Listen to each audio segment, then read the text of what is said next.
মীর জাফরকে তো আপনি দিদি ব্যবহার করলেন না আজকে অধীর রঞ্জন চৌধুরীকে হারানোর জন্য।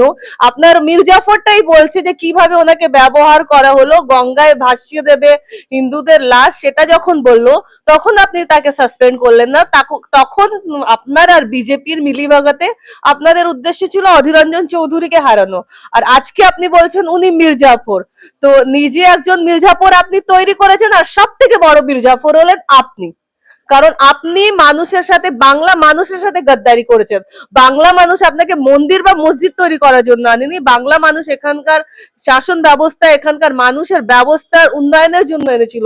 32,000 টিচার আজকে চাকরি হারা, তাদের কথা কেউ ভাবছে? আমরা টিভি খুললে মন্দির মসজিদ দেখছি, আমাদের পেটে খিদে আছে, যুবরা চাকরি পাচ্ছে না, সেগুলো কোনো আলোচনাই নেই। মনে হয় আমাদের নিজেকে, ধর্মকে বাঁচাতে আমরা উঠে পড়ে লেগেছি।